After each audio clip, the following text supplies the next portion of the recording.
कहानी twin box horror.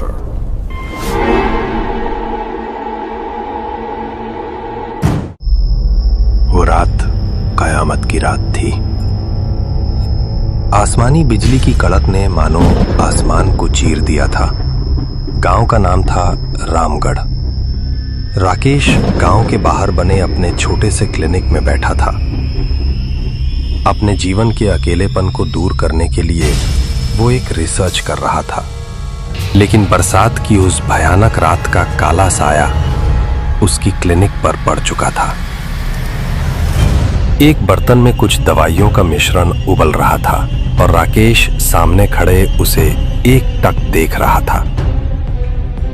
तभी आसमान में जोर से बिजली कड़की और बर्तन में उबल रहे मिश्रण का रंग ऐसे लाल हो गया जैसे ताजा खून।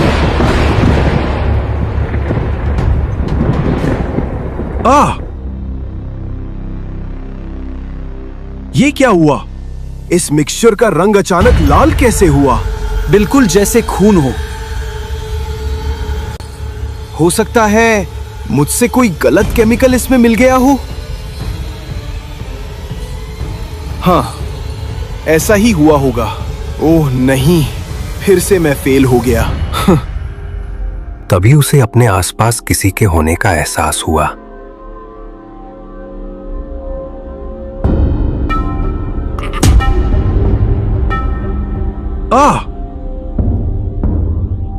कौन है? ऐसा क्यों लग रहा है कि यहां कोई है, पर यहां तो मेरे अलावा कोई नहीं है। राकेश फिर से अपने काम में लग गया। आज मौसम इतना डरावना क्यों लग रहा है, जैसे कोई अनहोनी होने वाली है।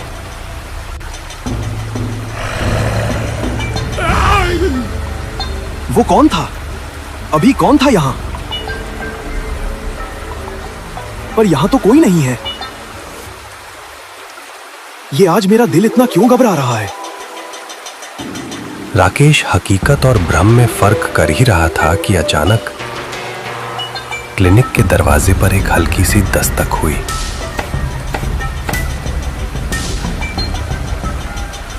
उस दस्तक की आवाज इतनी धीमी थी कि मूसलाधार बारिश के शोर में मुश्किल से सुनाई दे रही थी, पर इतनी अजीब थी कि राकेश का दिल कुछ देर के लिए सहम गया।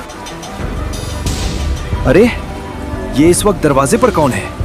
इतनी तूफानी बारिश की रात में कौन हो सकता है? दरवाजा खोलूं या नहीं? राकेश ने धीरे से जाकर दरवाजा खोला तो बाहर जो आकृति खड़ी थी उसे देखकर राकेश के रोंगटे खड़े हो गए। दरवाजे पर एक बेहद खूबसूरत लगभग 24 से 25 साल की लड़की खड़ी हुई थी। वो बारिश में भीग रही थी। उसकी आंखें काली, बड़ी और गहरी थीं, जैसे उनमें रात का सारा अंधेरा समाया हो। वो लड़की धीमी और कांपती आवाज में बोली, डॉक्टर साहब, प्लीज मेरी मदद कीजिए। कौन हो तुम? इतनी रात को इस तूफान में कहां से आई हो? मेरा नाम मोहिनी है। मैं पास ही के गांव मीरपुर से आई हूँ। मेरी माँ बहुत बीमार है। आप मेरे साथ मेरे घर चलिए ना। लेकिन बाहर इतनी तेज बारिश और तूफान आया हुआ है, और मीरपुर गांव तो रामगढ़ से 10 किलोमीटर की दूरी पर है, और बीच में वो गहरी नदी है। इस वक्त वो नदी अपने पूरे उफान पर होगी।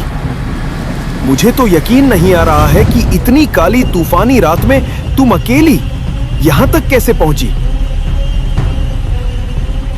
सब छोड़िए डॉक्टर साहब, मेरे लिए ये कोई बड़ी बात नहीं है। आप मेरे साथ चलिए।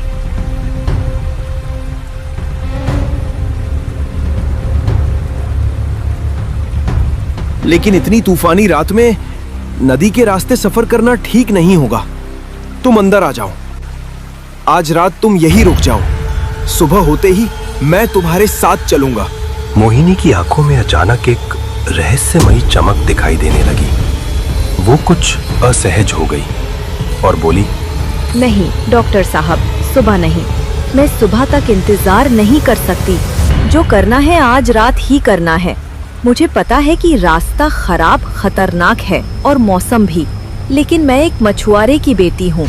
मुझे नदियों की उफनती लहरों को काबू में करना अच्छे से आता है। आप मेरे साथ चलिए ना प्लीज। मैं आपको सही सलामत आपकी मंजिल तक पहुंचा दूंगी। मोहिनी के चेहरे पर एक अजीब सा आकर्षण और जिद थी। उसकी खूबसूरती में एक ऐसी बेचैनी थी जो इनकार करना मुश्किल कर रही थी। उस लड़की की बातों से राकेश के जहन में 2 साल पुराना एक वाकया जैसे जीवित हो उठा। ठीक है, मैं चलता हूँ, जरा रुको। राकेश ने अपना बैग उठाया और मोहिनी के पीछे पीछे चल पड़ा।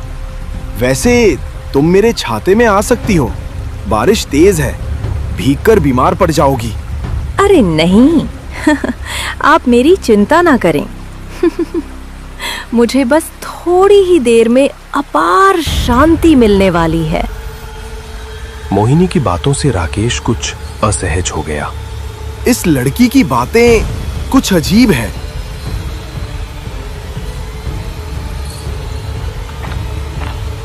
वो खामोशी से उसके पीछे चल रहा था। गांव के बाहर का रास्ता कीचड़ और पत्थरों से भरा था। मोहिनी की पायल की आवाज राकेश को जैसे सुकून दे रही थी। तभी आसमान में जोरों की बिजली कड़की और कुछ देर के लिए पूरा दृश्य सफेद और भयानक रोशनी से नहा गया। राकेश जैसे जैसे आगे बढ़ रहा था, उसका मन बेचैन होता जा रहा था। अचानक उसे एक पल के लिए ऐसा लगा जैसे उन दोनों के अलावा कोई तीसरा भी उनके साथ चल रहा है। किसी के कदमों की आहट उसे सुनाई दे रही थी। उसने एक झटके से पीछे मुड़कर देखा तो कोई नहीं था। फिर अचानक दूर झाड़ियों के पीछे से एक काला साया उसे झांकता हुआ दिखाई दिया।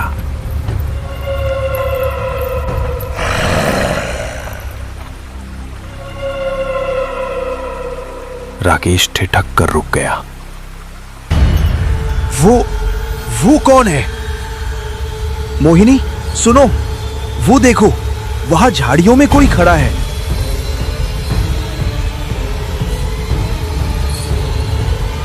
लेकिन मुझे तो वहाँ कुछ भी नहीं दिखाई दे रहा है। आप किसकी बात कर रहे हैं?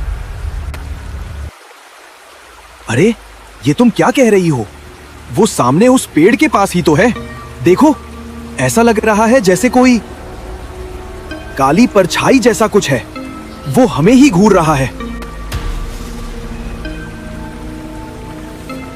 ओहो डॉक्टर साहब, वहाँ तो कोई नहीं है। आप समय बर्बाद ना करें। बारिश तेज होती जा रही है।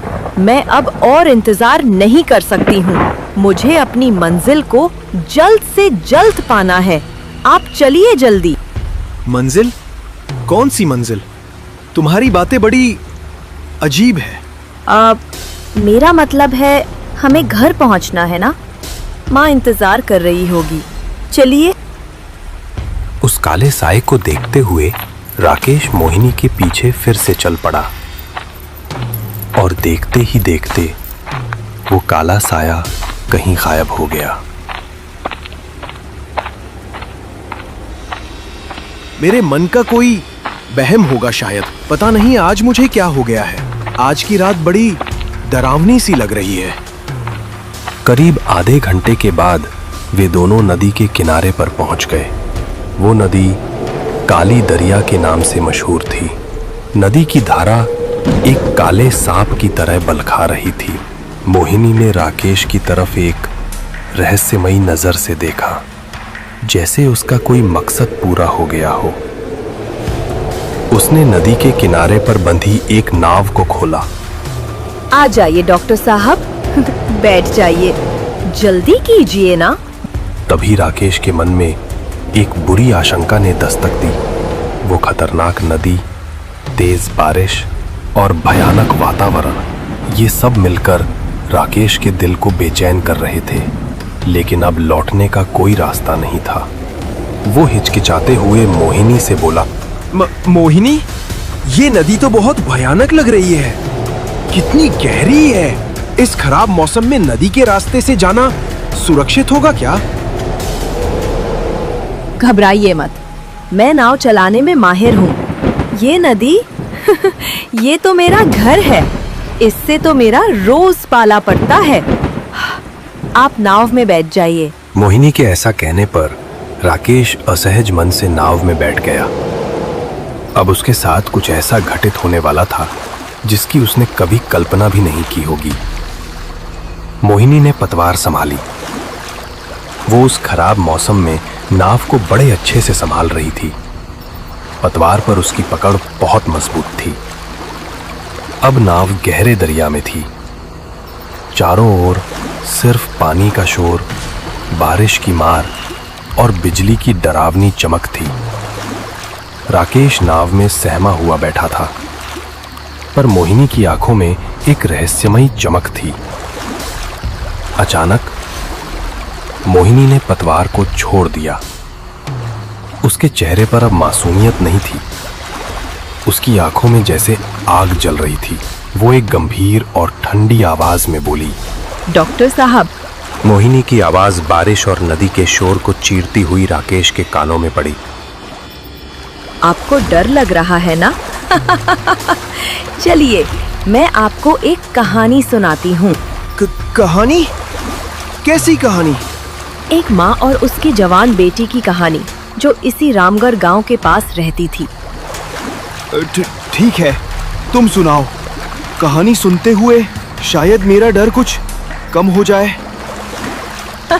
या बढ़ भी सकता है। अरे डरिए मत, मैं तो मजाक कर रही थी।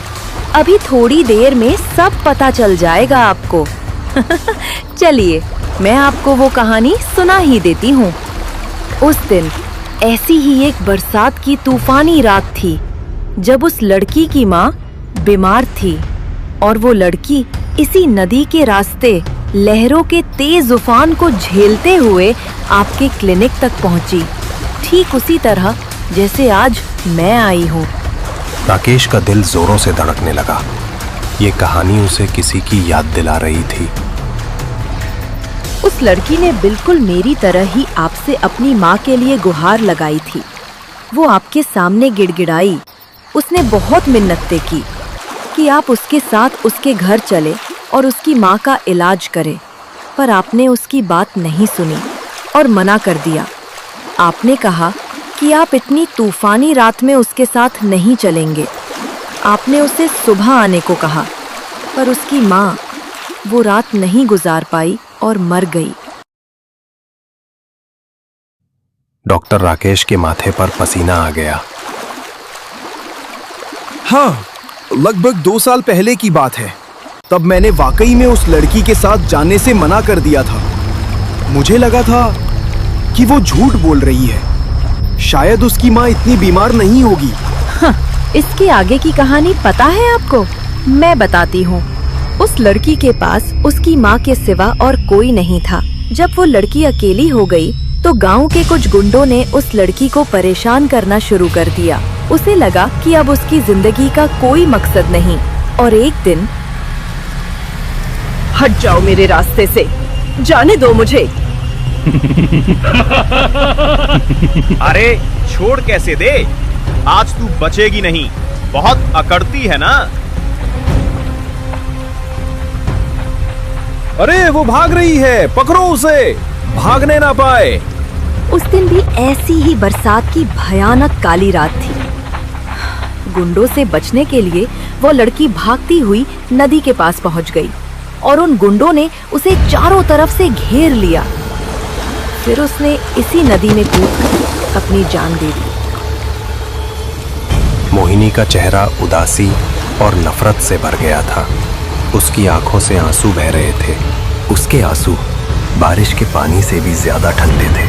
अचानक वो नाव से गायब हो गई।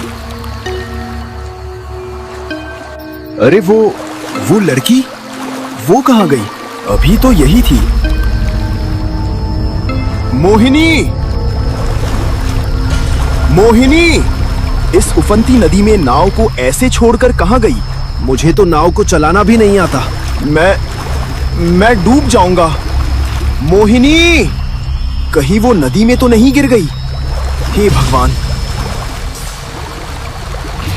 अचानक नाव का चप्पू अपने आप चलने लगा। नाव नदी के बीचों बीच गहरे पानी में थी। अपने आप चलते उस चप्पू को देखकर राकेश के दिल की धड़कनें तेज हो गई। अचानक चारों ओर से कुछ काली परछाइयों ने उसे घेर लिया। ये क्या हो रहा है? ये काले साए, इन्होंने मुझे क्यों घेर रखा है? मोहिनी कहाँ गई? मोहिनी, मोहिनी! हे ईश्वर, मेरी रक्षा करो भगवान। अचानक से मोहिनी उन काली परछाइयों के बीच दिखाई दी।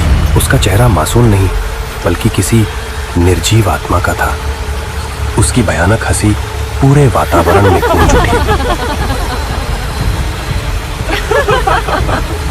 कहाँ भाग रहे हो? तुम्हें लगता है तुम बच जाओगे? ने मेरी जिंदगी बर्बाद कर दी। अब तुम्हें अपने पापों की कीमत चुकानी होगी।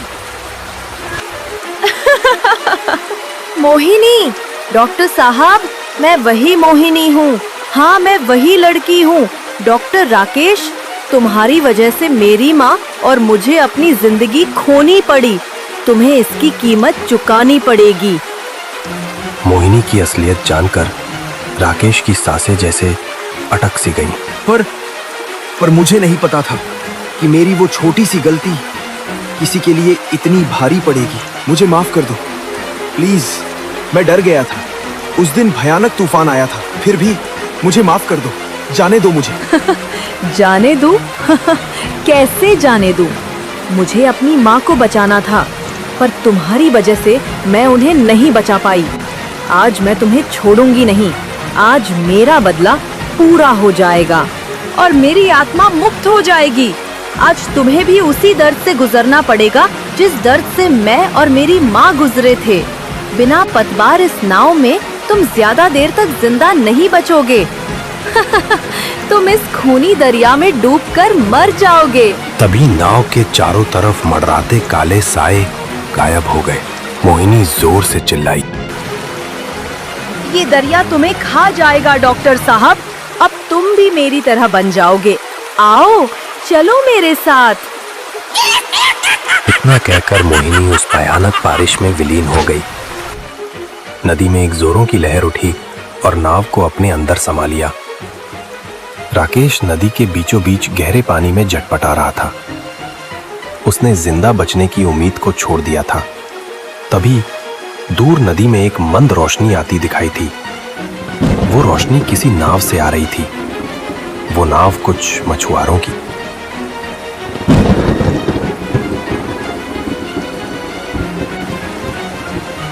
अरे वो देखो, वहां पानी में कोई डूब रहा है। जल्दी करो, उसकी तरफ नाव तेजी से बढ़ाओ, उसे बचाना है।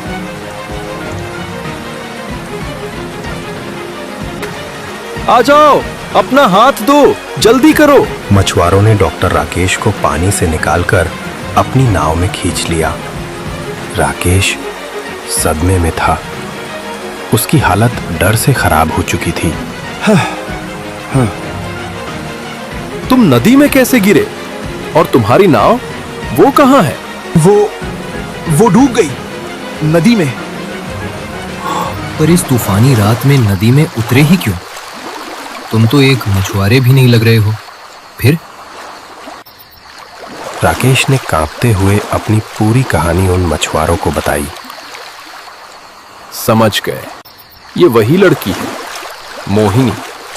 तो तुम वही डॉक्टर हो जिसकी वजह से उसकी माँ और उसकी जान गई।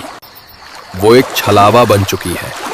ऐसी बरसात की तूफानी रात में उसका छलावा लोगों को फुसलाकर इस नदी में लाकर डुबोकर मार डालती है। वो सिर्फ उन्हीं लोगों को अपना शिकार बनाती है जो डॉक्टर होते हैं।